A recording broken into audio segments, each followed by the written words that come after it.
Ding dong, the witch is dead. Yes, the live-action Tomb Raider series, helmed by Phoebe Waller-Bridge, allegedly to star Sansa Stark herself, is dead. And you know what? Honestly, like, for as much as I'm not really the biggest Tomb Raider fan, okay, and as Angelina Jolie is a person, not at all a fan whatsoever, but she can in fact remain the lone interpretation as the live-action Lara Croft, at least for the foreseeable future.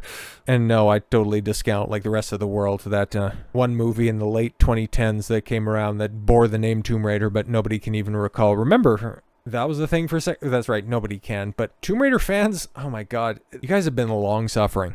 Okay, like the reboot was really good. I remember playing through it once. I have no aspirations to ever play through it again, but I thought it was a really solid game. And then, what was it? Shadow of the Tomb Raider came out after that. It's the one that has the ice aesthetic, very much leeching. It's so funny, right? Like that whole reboot trilogy. It ended up really kicking off that conversation because Nathan Drake in the Uncharted series, it was being accused of ripping off Tomb Raider back in the day, even though everything's really ripping off Indiana Jones. And at this point in time, like if you want to rip off latter day Indiana Jones, go ahead. If you want to have, Indy in the hospice of mundanity, you go ahead and do that. But Naughty Dog was accused of ripping off the aesthetic and the stories of Lara Croft, and then when those reboot trilogy kicked off, or even just with the original reboot that came out, I think in 2009 or something like that. It was something in and on and around that time. It's the 7th generation. I got my collector's edition on Xbox because I thought, okay, cool. You have, even though she's obviously traditionally a PlayStation character, well, you had Nathan Drake over on PlayStation. I might as well have, Tomb Raider over on Xbox. It kind of makes sense that way. At least it did at the time when I was buying stuff. Don't worry about it. It's totally fine. But yeah, then you had the snowy aesthetic for the second game, and it's like, oh, okay, cool. So I guess everything has come full circle, where you were accusing Nathan Drake back in the day of ripping off Tomb Raider, and now you have Tomb Raider blatantly ripping off Uncharted because, you establish your main character in the first game, and then you take them through a snowy abyss in the second one. Kind of rings true, but unlike the second Uncharted game, which is still a classic, I really got to go back and play those games because I don't remember a lot about the third game.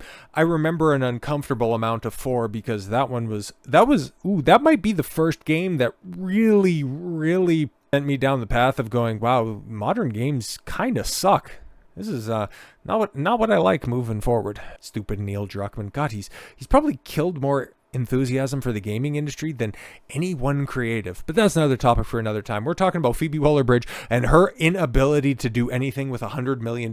Yeah, just one of the many dominoes ultimately that are going to fall in the aftermath of the firing. Oh, I'm sorry. The mutual parting that resulted in a first look producing deal with Amazon Studios. Former head of creativity, Jennifer Salke. Getting rid of her, yeah, this is definitely the first domino to fall. After that, very likely, I don't know if it's still running, but I would imagine Wheel of Time getting canceled after the 3rd season. That's very much on the table. That is a project that cost a lot of money that nobody's watching and only people are taking pot shots on.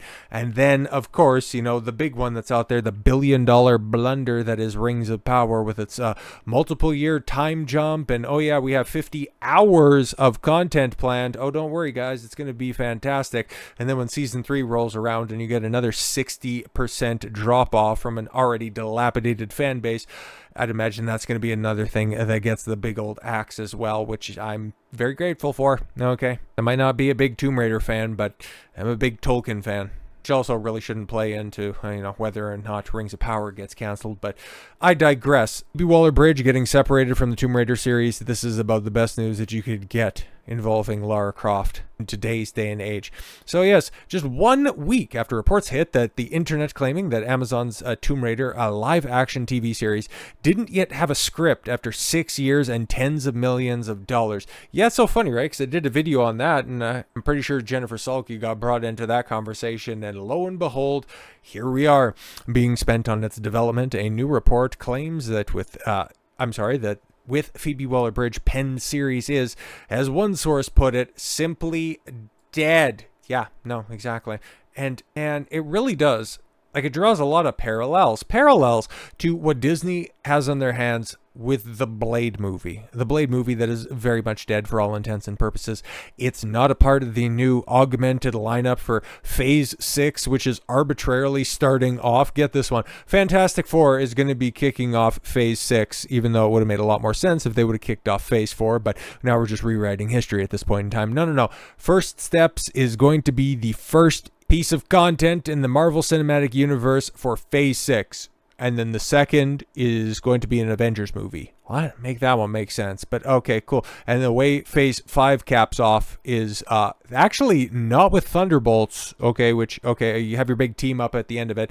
That one makes the most sense because wrapping up Phase 4 with Wakanda Forever, nobody remembers that movie, but wrapping it up with that would be interesting. But actually, it's like history, it repeats itself. You're going to be wrapping up Phase 5, and the last thing that you're going to release to the world is going to be Ironheart. Yeah, that's going to be interesting too, okay? Because if you thought the ratings for Daredevil were bad, oh boy, just wait until Ironheart comes out. That's going to be abysmal. But no, going back to MCU and drawing comparisons with Amazon and its inability to do a proper Tomb Raider movie, or Tomb Raider series rather, because cool, you have an ass-kicking woman in an era of just overpowered girl bosses, and you have the one that is totally believable in the role, and you can't do that. And Marvel can't make an ass-kicking vampire movie where he just goes around and kills vampires. They can't make that work. Amazon couldn't make this work. Wow, it's almost like the creatives that you put in there just simply want to tell the same story. They have the perfect beloved characters to tell it with, but instead, no, man, we just want to cuck Blade, and we also want to have lesbian Lara Croft because that worked out so well for that Netflix animated series. Good stuff, man. So funny, right? Because didn't Haley Atwell voice Lara Croft? But it's like, okay, cool. You want to cast a live action Lara Croft, and instead of having Haley Atwell, you want to have the I don't even know if I believe in this hot take. The worst major female character from Game of Thrones be the titular character? Either Sansa or Daenerys. I can't pick between the two. Hell, I would rather have Lena Headey play Lara Croft at this point in time because neither of those bitches can act. Alison Boshoff from the UK's Daily Mail reports that per numerous sources, there now seems no hope for Amazon's take on Lara Croft to actually make it out of the tomb, with two individuals outright declaring that it's dead and not going to happen, which at this point in time, man, anything from beloved franchises, I just don't want them. Okay, like, I don't want this. I think it would have been awful because Phoebe Waller-Bridge, everything that she's attached to, I mean, she did script touch-ups on No Time to Die, and what state is James Bond in right now? I'm sure they're going to be casting just the perfect James Bond any day now. I'm sure MGM is definitely going to get their head out of their ass, and it's not going to be some token cucked soy boy that'll just come in and be told, that you need to be better 007. Otherwise, you're just going to get supplanted by 008, and she's going to be so much better than you, and she's going to get dressed down by Moneypenny. And Q's going to stand for the very obvious joke that was made for years. Oh, it's going to be so great. Yay. But no, Fleabag a decade ago, people like that, and it got awards from critics, right? And that was always the hallmark of a good, successful writer. But yeah. But just lightly talk about something that bastardized Tolkien for a second. Something that's supposed to be coming out, thank God, until 2027. And if I hear that ends up getting canceled, I won't shed a tear at all whatsoever, mostly because I don't want to see them back in the roles. Okay, the Hunt for Gollum movie or movies, as is, kind of leaked as well.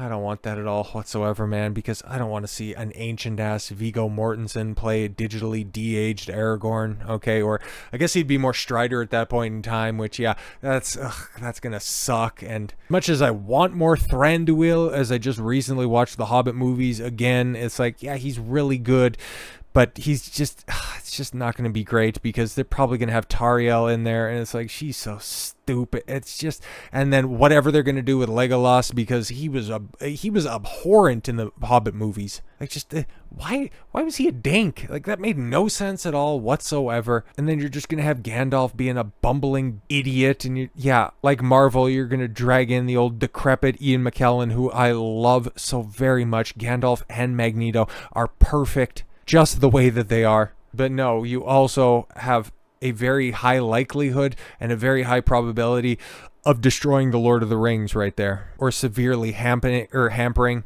quite a few story beats in Fellowship, depending on what you do with this story that is set apparently in the gap, where Gandalf goes off to Minas Tirith to research the ring, and before he returns back and sends Frodo off on his journey. Because it's an unclear amount of time that passes, but that's supposed to be the time when Aragorn hunts down Gollum and takes him to Mirkwood, and it's adapting, 2 paragraphs in the appendices of Fellowship. It just, it's gonna suck. It's gonna suck so bad, and if it gets canceled, I would be so happy, because for as much as I don't want to see a decrepit Viggo Mortensen try to play a much younger version of Aragorn, I also don't want to see him led along by Arwen, traipsing around and expounding upon her stolen valor, cosplaying as Glorfindel, like she did carrying Frodo after he was stabbed by the Morgul blade to Rivendell. I know that's what they're going to do, and it's going to piss everybody off, but Warner Brothers is a stupid company,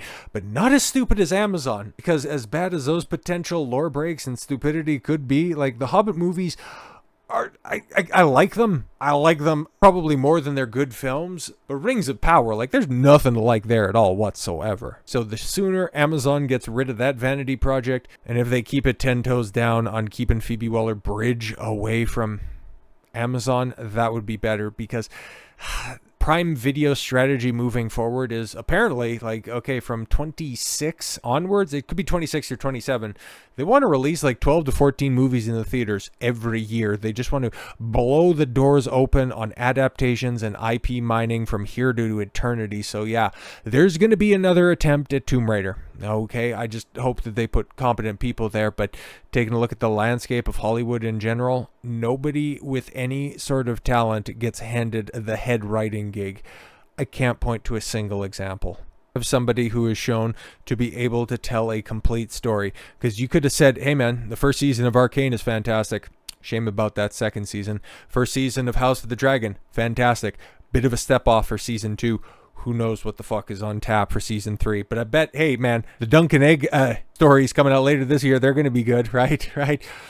Anyways, so Boshoff notes that despite the previous claims that Amazon MGM TV head Vernon Sanders that the series would begin filming this year, Dark Phoenix star Sophie Turner, was she on a bender finalizing her divorce and trying to steal her kids away from her estranged husband Nick Jonas, and take them to the UK so that she can engage in debauchery with Taylor Swift, who is said to have previously participated in a screen test for the role of Lara Croft. That's just horrific casting. Has a full filming schedule lined up for the rest of the year. Fucking what though? Watching more films that nobody's going to watch at all, because god damn it, man, has anybody come out the other side of Game of Thrones in a better spot? Emilia Clarke still, for whatever reason, continues to get work. Okay, she was in a Marvel project, a Star Wars project, and the Terminator franchise post the Game of Thrones. Make that one make sense. So yes, there is no sign that the series is moving forward. Well, yeah, and of course the reports that hundreds of millions of dollars, has been given to this production and Phoebe Waller-Bridge specifically. So yeah. To the surprise of no one, Prime Video offered no comment to the Daily Mail, and neither did writer Phoebe Waller-Bridge's representatives. Admittedly, though her project does not appear to be going forward, the situation does contain one silver lining for Waller-Bridge herself. That's unfortunate. As explained by Boshoff, the Indiana Jones and the Dial of Destiny star was given a $20 million a year golden handcuffs deal in 2019, and the Amazon MGM boss Jennifer Salke following the success of Fleabag. Jesus Christ. And while the deal did see Waller-Bridge help write Mr. and Mrs. Smith series, oh yeah, that abhorrent piece of trash, where he had an Asian Mrs. Smith and Donald Insufferable Glover. God, I'm hard-pressed to name a more overrated actor than Donald Glover. Jesus Christ. He was also tapped to star, yes, but then she quit the project in 2021, leaving the role to Obi-Wan Kenobi series actor Maya Erskine. Oh, gross. Oh, this was reportedly the only work she contributed to Amazon before Salke, who left the company on March 25th. Yes, left. That's what we'll call it. Both renewed her deal and handed her the reins to Tomb Raider in 2022. However, according to Boshoff, the renewal did come with some less lucrative options, with Waller-Bridge being re-upped on a non-exclusive first look basis. Oh, kind of like what Jennifer Salke got, and for a fraction of the previous sum. Oh, probably what Salke got. This end, per estimates, Waller-Bridge allegedly made around $100 million for these deals off this quote-unquote success of a series nobody watched, but everybody said, oh guys, it was like really funny, cool. It was about a drunken 30-something-year-old loser chick. Wow, I guess write what you know, right, Phoebe? But it was really good. Trust us, bro. It's kind of like how Disney handed out $230 million, or $320 million, sorry, dyslexic, apparently, Harvey Weinstein's former personal assistants. But hey guys, Russian Doll was good. Shut up. And to make, yes, financial robbery even worse, the apparent death of the Tomb Raider TV series now throws into question the overall production of Amazon's, plans to develop a connected media universe based on the franchise. Back in 2023, Hollywood Reporter's Leslie Goldberg reported that Amazon were aiming to make a connected world a la Marvel, which would include live-action series, an upcoming Tomb Raider video game, and a feature film made in partnership with Netflix's Tomb Raider: The Legend of Lara Croft production house DJ2 Entertainment, which, less and fewer allusions to that atrocity, the better. But yeah, like I said before, Amazon has grandiose plans of expanding their burgeoning media empire. So this won't be the last time we're talking about a Tomb Raider adaptation. Let's just hope it's in slightly more capable hands moving forward. I think that's about the best we can anticipate. So with all that said, thank you all very much for the gift of your time. I've been Don Consuelo. I want you to follow your gut and get after it. Take care, everyone.